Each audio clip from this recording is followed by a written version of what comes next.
Hello friends, welcome back to our channel. నేను మీ భీమవరం పుల్లి. ఈరోజు వీడియోలో నేను మీకు కేక్ కోసం క్రీమ్ని బటర్ కానీ, విప్పింగ్ క్రీమ్ కానీ, బీటర్ కానీ లేకుండా ఈజీగా ఎలా చేసుకోవాలో చూపించబోతున్నానండి. అలాగే సింపుల్గా డెకరేషన్ కూడా ఎలా చేసుకోవాలో చూపిస్తానండి. ఆల్రెడీ లాస్ట్ వీడియోలో కేక్ని ఎలా తయారు చేసుకోవాలో చూపించా కదండి. ఇంట్లో ఉన్న వాటితోనే క్రీమ్ని ఎలా చేసుకోవాలో ఈ వీడియోలో చూపిస్తానండి. దీనికోసం నేనైతే ఇక్కడ పాల మీద మేగడ్ని తీసుకున్నానండి. ఇది ఒక 5 రోజుల పాటు తీసి పెట్టుకున్న మేగడండి.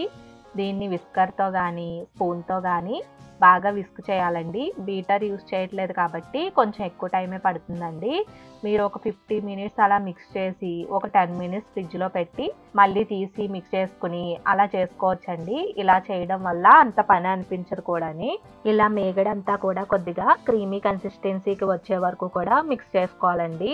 ఇలా బటర్ క్రీమ్ లాగా వచ్చాక ఫ్రిడ్జ్లో పెట్టుకుని ఈలోపు ఒక గ్లాస్లో 4 నుంచి 5 స్పూన్ల వరకు కాచి చల్లార్చిన పాలను తీసుకోవాలండి.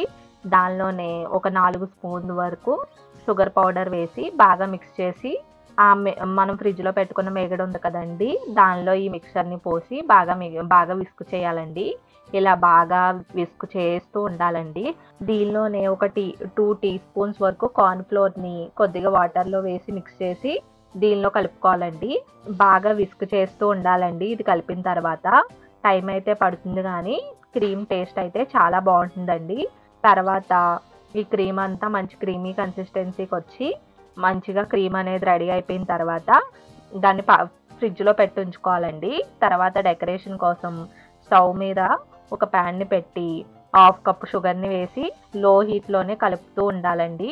షుగర్ అంతా కరిగి క్యారమలైజ్ అయ్యే వరకు కూడా బాగా కలుపుతూ ఉంటే కొద్దిగా షుగర్ అంతా కరుగుతుందండి. జాగ్రత్తగా దగ్గరుండే చేసుకోవాలండి, లేదంటే ఒక్క క్షణం సరిపోతుందండి పాకం అనేది మాడిపోవడానికి. ఇలా షుగర్ అంతా క్యారమలైజ్ అయ్యి మంచి రంగులోకి రాగానే ఒక 20 జీడిపప్పుల్ని వేసి ఒక నిమిషం పాటు పాకంలో బాగా కలిసేలా కలుపుతూ ఒక స్పూన్ నెయ్యి కూడా వేసి కలిపి స్టవ్ ఆఫ్ చేసేసి ఈ పాకాన్ని ఇలా ప్లేట్లోకి పోసేసుకోవాలండి. పోసుకుని ఫాస్ట్గా పోసుకుని పూర్తిగా చల్లారనివ్వాలండి. చల్లారాక ఇలా ఒక కవర్లోకి అచ్చును వేసి ఇలా ముక్కలుగా చేసుకోవాలండి. ఇలా అంతా చిన్న ముక్కలుగా అయ్యే వరకు కూడా ఇలా చిరగొట్టుకుని పక్కన పెట్టుకోవాలండి. మనం రెడీ చేసుకున్న కేక్ని ఒక 2 to 3 లేయర్స్ వరకు కూడా కట్ చేసుకుని పక్కన ఉంచాలండి. నేనైతే ఇక్కడ కేక్ని 2 లేయర్స్ కింద కట్ చేశాను. దాంట్లోకి ఒక 2 స్పూన్స్ షుగర్ని ఇలా 1/2 కప్పు వాటర్లో వేసి కలిపిన షుగర్ వాటర్ని పక్కన పెట్టుకోవాలండి. మనం ప్రిపేర్ చేసిన క్రీమ్ని ఒకసారి బాగా కలిపి చూడండి, ఇలా మంచి క్రీమ్గా అయ్యే వరకు కలిపి పక్కన పెట్టుకోవాలండి. తర్వాత కేక్ బేస్కి షుగర్ వాటర్ని అప్లై చేసి దాని మీద మనం రెడీ చేసి పెట్టిన క్రీమ్ని కూడా అప్లై చేసుకోవాలండి. క్రీమ్ అంతా బాగా అప్లై చేశాక నెక్స్ట్ లేయర్ని కూడా పెట్టుకుని దాని మీద కూడా షుగర్ సిరప్ అలాగే క్రీమ్ని మొత్తం అప్లై చేసుకోవాలండి.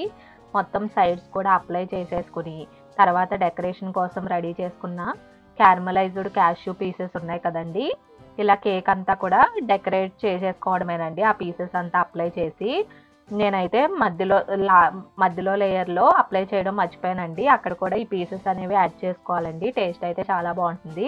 మొత్తం సైడ్ అంతా కూడా పూర్తిగా డెకరేషన్ చేసుకున్నాక మన కేక్ అయితే ఇలా రెడీ అయిపోయిందండి. మీరు కూడా ట్రై చేసి మీ ఫీడ్బ్యాక్ని కామెంట్ చేయండి. అలాగే వీడియో నచ్చినట్లయితే లైక్ చేయండి, ఫ్రెండ్స్ రిలేటివ్స్కి షేర్ చేయండి. అలాగే మరిన్ని ఇంట్రెస్టింగ్ అండ్ టేస్టీ రెసిపీస్ కోసం సబ్స్క్రైబ్ టు అవర్ ఛానల్.